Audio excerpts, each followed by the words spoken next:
My name is Dan Thayer, and I'm president of this awesome group.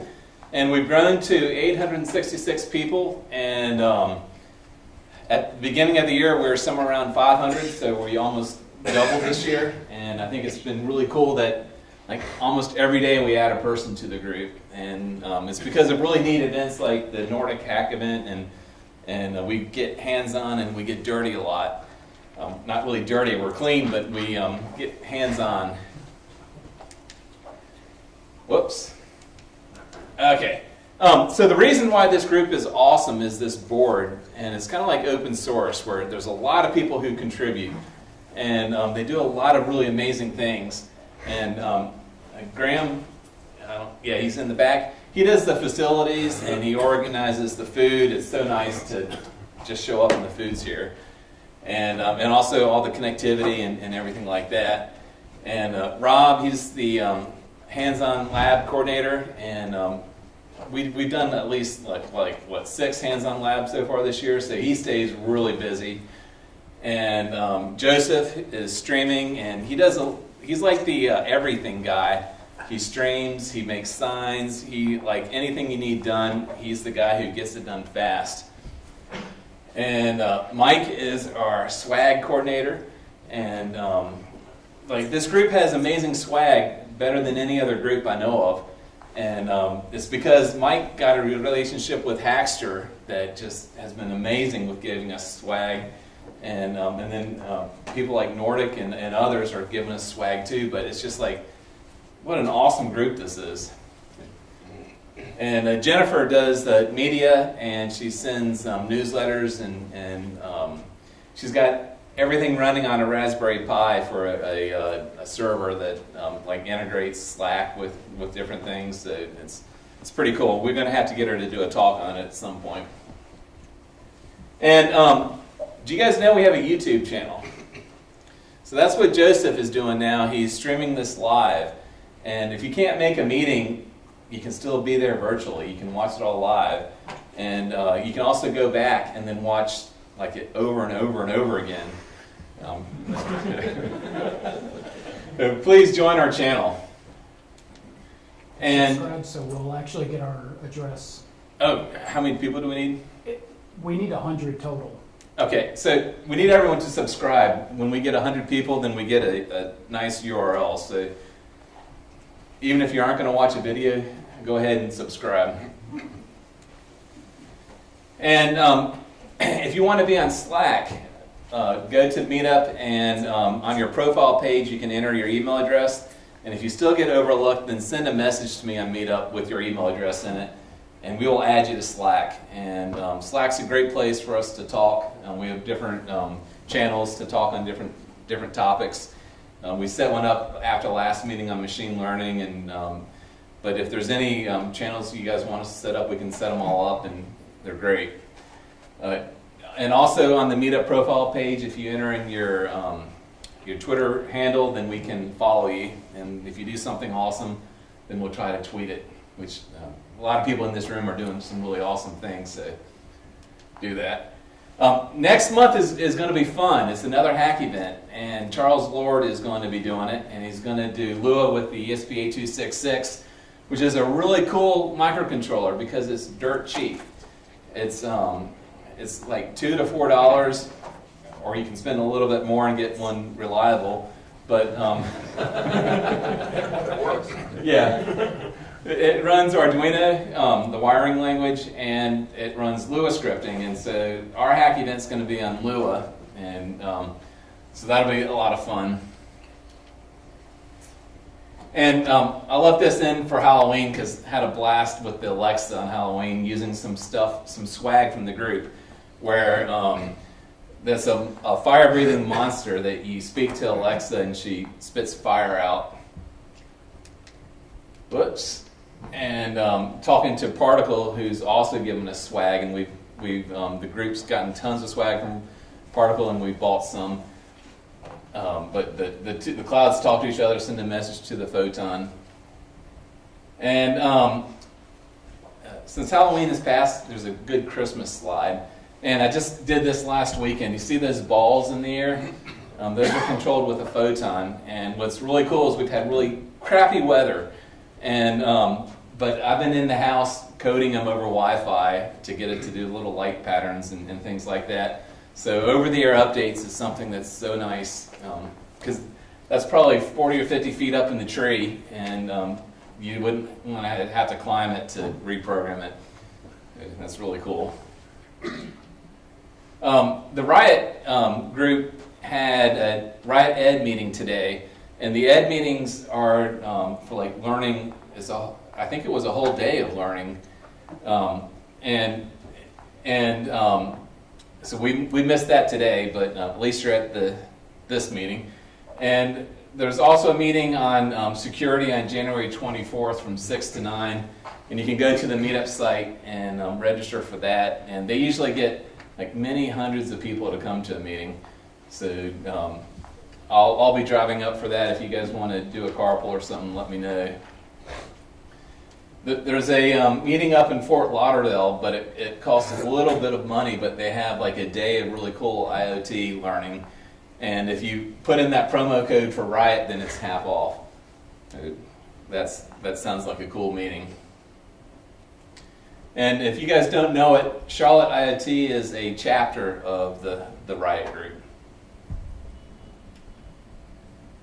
And we want to thank our sponsors, and Hackster.io has been amazing, and we've got really cool swag. We're not going to hand this out this meeting, but they gave us like a whole bunch of car chassis that we can build things on, and I haven't even gone through all this stuff, but there's, that's the Nordic stuff. There's just a lot of neat stuff here, and they give us cool swag every meeting. And my company, Logical Advantage, we paid for dinner, and I've got some slides I'll talk about in a little bit. And Graham, can you say something about how cool Snap is? It's a cool place. How many first-timers here tonight?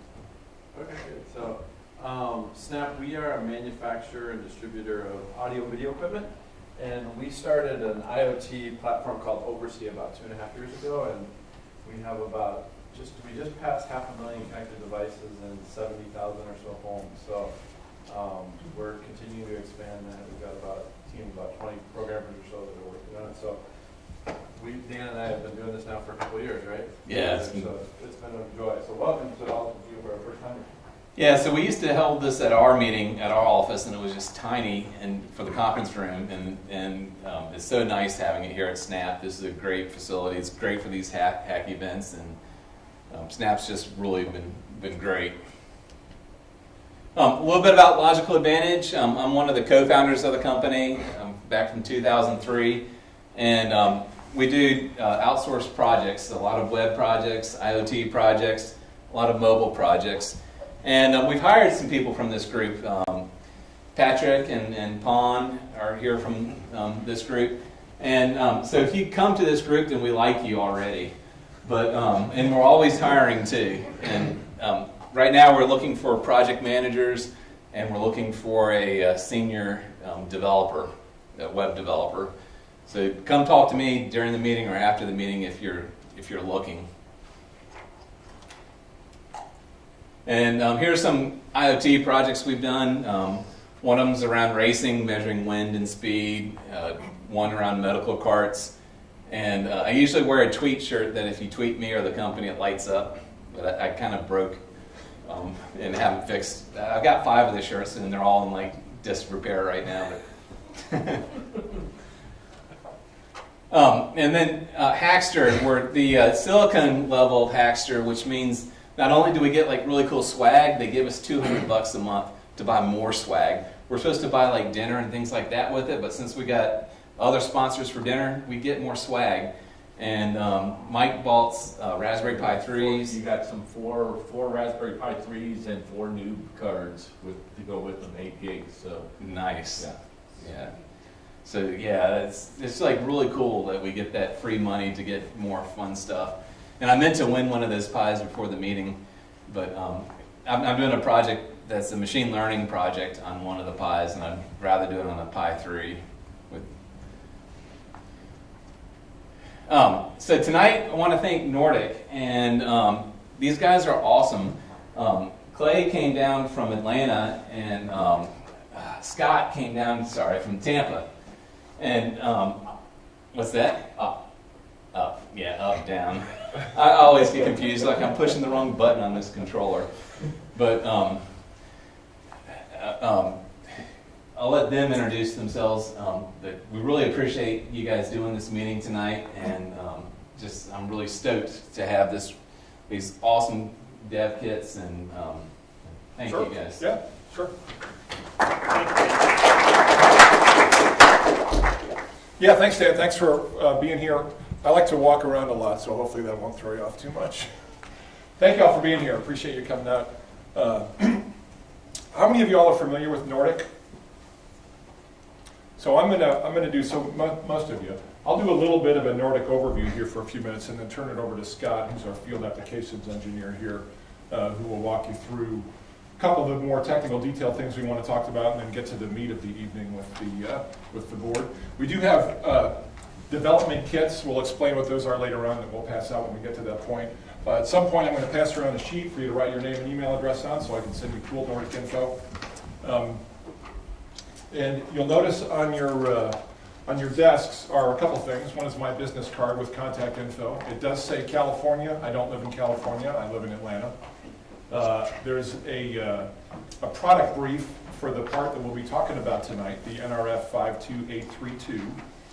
And there's a quarterly magazine there called Wireless Q that Nordic releases that just kind of highlights some of the cool products we're in, some new advances in Bluetooth Low Energy, and things like that. You can take that with you. You can actually go to our website or go to Apple or the Google store and download the app for this. And get once a quarter, it'll come up and say, "Hey, new Wireless Q is here," so you can read it on your device. Let me see if I can figure this out. Bottom button. Bottom button, thank you. So like I said, we'll kind of go through a quick Nordic overview. Scott will talk about the part that you see the product brief for, the NRF-52c, and then we'll go through a couple other things and get to the real interesting part of the evening. Nordic Semiconductor, now many of you raised your hands, but here's a little bit of background information on Nordic. We are based in Norway, in a city of Norway called Trondheim, Norway.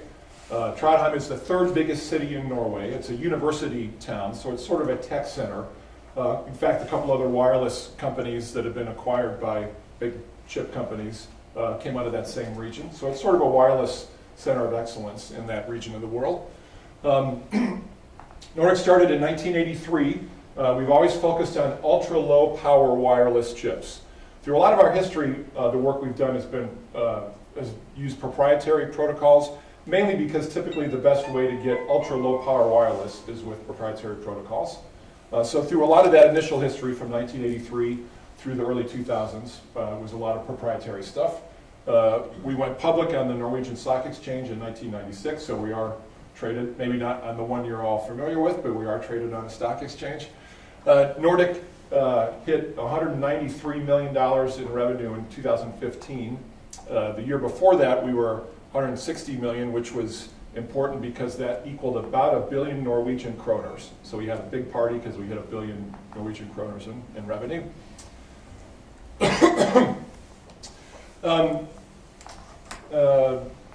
Nordic's, like I said, we're headquartered in Trondheim. We have design centers in Trondheim, and then a real big design center we started about 1.5 years ago in Finland with some friends from Nokia. And I'll talk about that relationship here in a minute. One of Nordic's biggest focuses, in fact, our biggest focus right now is Bluetooth Low Energy. Bluetooth Low Energy, Bluetooth Smart. And I'll talk in a second about how we got there. Nordic is a chip company. We sell chips. We have lots of resources wrapped around that. As chips have gotten more and more advanced and included things like processors and memory and so on, a huge part of what Nordic does is software support and resources to support people as they develop software. But we're still at our core a chip company. Nordic is a fabless semiconductor company. You all may know what that is, but in the last 20, 30 years, any chip company that started as fabless, meaning they go outside of their company to somebody who actually makes chips, makes the silicon. We use typically TSMC, the biggest fab in the world, outside of Intel. And then packaging houses in Asia who take the silicon and stick them in packages and do final assembly and test of the parts. A little bit into more of the history of Nordic. Like I said, a lot of what we've done in our history has been proprietary work.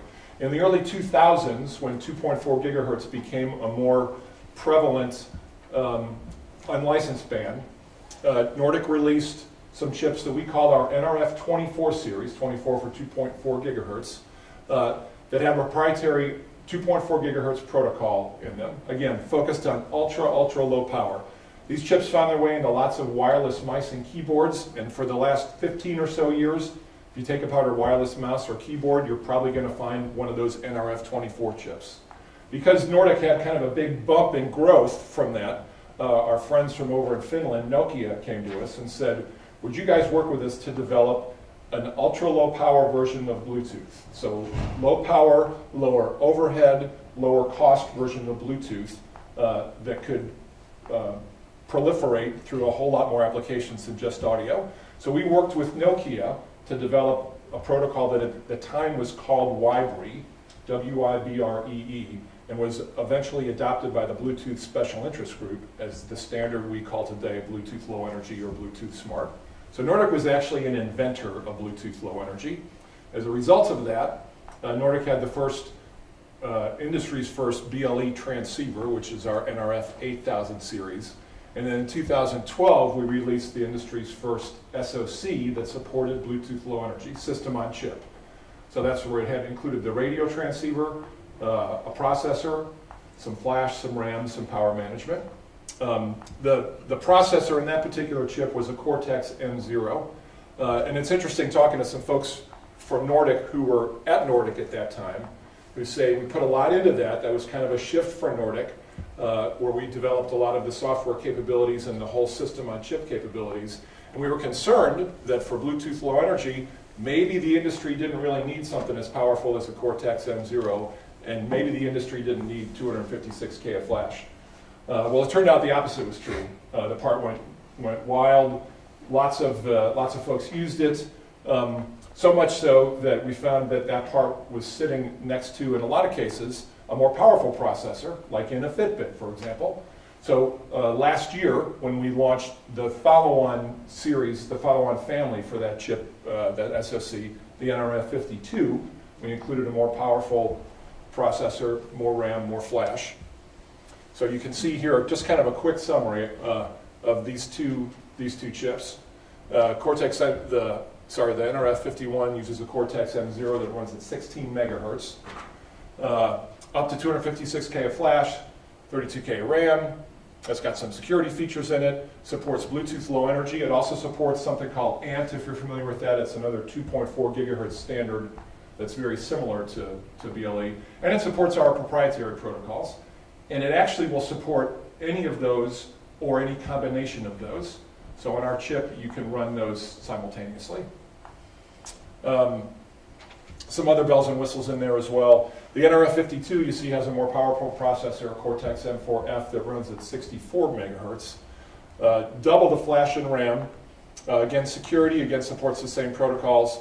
Has more interfaces, more GPIOs. It also adds NFC, an NFC radio, so there's an NFC tag capability if any of you are familiar with near-field communications. I got one more slide I'm going to talk about, and I'll turn it over to get to more of the technical meat. Nordic is a little niche-y in terms of the products that we have. So we've got just a couple that you can see up there, but the applications for them are pretty broad, and it's one of the fun things. I've been at Nordic for almost 2 years, and one of the really fun things at Nordic is there's lots of companies doing lots of different things to try to connect what they have to the cloud, and the easiest way to connect something to the cloud these days is through that little hub that we all carry around in our pockets that's called a mobile phone, and they all have BLE in them. And it's a real easy, those of you that have worked with BLE know, it's a relatively easy protocol to work with, and pretty easy to get up and running. And Nordic tries to make it as easy as possible for folks to get up and running with what we have. But the applications are pretty broad. Medical devices, fitness trackers, RFID watches, you can see the list up there. Toys, again, mice and keyboards, home automation, pretty much anything you can think of. I would almost guarantee anything you can think of, somebody has thought of trying to connect it with BLE to the cloud. We showed at CES year and a half ago, an internet-connected over BLE coffee cup. So you walk up to your coffee maker and set it down, and it says, "Hey Dan, do you want your coffee the way you usually have it?" I have in my house a internet-connected electric toothbrush. Not sure there's value in that. I really just want to brush my teeth. I don't really care if the information's in the cloud or not. But but there are lots of things that actually do have value that are kind of strange at first, but there's lots of value you can add to an application by connecting it to the internet or by connecting it to your phone. So even though our products are somewhat niche-y, the application space is pretty broad for where we fit in. I'm going to go ahead and turn it over to Scott now. Oh, yes, one other little point here. This is as a point of